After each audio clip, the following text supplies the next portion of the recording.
Hey Ravens fans, I'm Ryan Mink. I am joined here by Ravens Director of College Scouting, Joe Hortiz, back from Indianapolis in Owings Mills, and we're going to talk about some of the highlights you saw from the NFL Scouting Combine. So Joe, we're going to start with wide receivers. What did you see from the wide receiver group? Well, I'd say overall as a whole group, they all ran well. The wide receiver speed out there was pretty impressive as a collective unit. You didn't have a lot of 4.7 guys, 4.8 guys, which you occasionally get from year to year. A lot of guys were in the 4.4s, a couple guys popped 4.3s. They all competed well. They did, most of them participated. And then on top of that, there were a lot of them caught the ball well. Not a lot of drops as a collectively as a group. So right. I thought they did a good job overall. Right. And one guy that generated a whole lot of buzz was Georgia Tech's Stephen Hill. Ran a 4.36. The guy's 6'4", so you see the size-speed combo is there. Well, I mean, how impressed were you with his performance? Yeah, I was anticipating it to a degree, just because when you watch film of him, he is fast. Mm-hmm. Now, I think he vertical set a combine record 45 and a half. Right. He is big. It's hard. A guy like him, he doesn't get a lot of national attention coming into the combine because he plays in the triple option offense.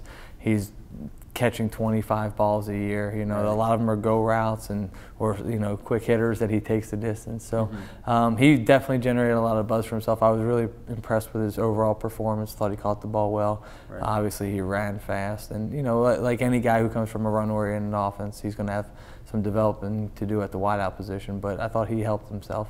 And how do you balance when you look at a guy like that who clearly showed the tools, but like you said, he didn't have a ton of college production? How do you kind of sort through those two things? Yeah, I think it's a combination of, obviously with a junior, he's not at an all-star game, so you lose the benefit of seeing him there and getting more reps in a pro-style offense. But I think what you got to do is you got to look at the film that's provided, what he's put on film for you, and then you look at the combine and his performance there, his running routes, how he catches the ball, and then he's probably going to have a lot of private workouts and his pro day that we'll have scouts down to, and so you take the whole thing together and you kind of get him on the spot on the board. Right. A few other names that have been mentioned along with the Ravens, looking at guys that could go at the end of the first round or into the second round.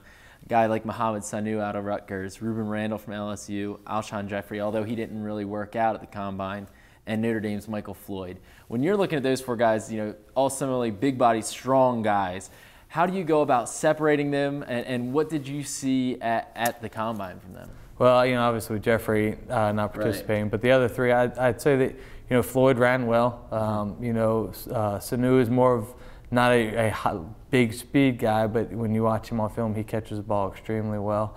Who Randall was the third, the fourth, I guess. He kind of does a little bit of both. He runs pretty well, and then he catches the ball well. And with all of them, how you separate them is just film. You watch the film. Right. You get a lot of eyes on them, and what we do every year, a lot of work goes into the wideouts every year because there's so many of them.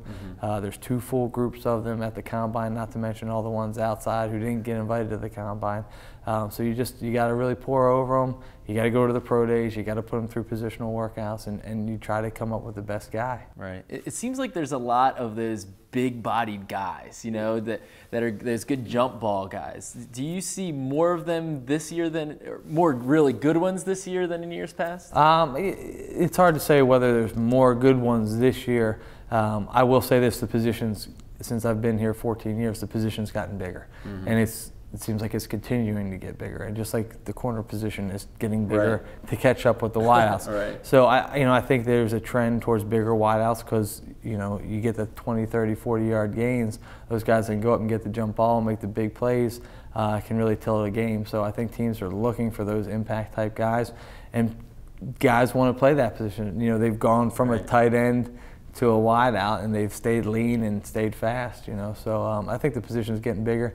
There's a good group of them this year, and there'll probably be good groups going forward. Right. And I know a lot of pundits have said in regards to wide receivers that it's a pretty deep class as well.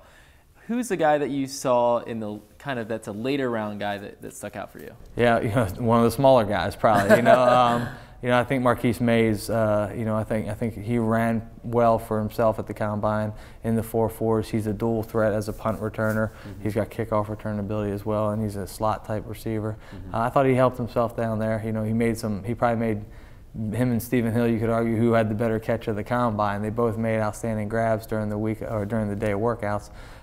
So, you know, I thought he helped himself probably the most as a mid to late round guy who's with the return versatility. And an Alabama guy, which yeah, I know Ozzie likes, but that's a little tough for you. It's hard for me to say that, you know, being an Auburn guy, but yeah, no, he did well for himself.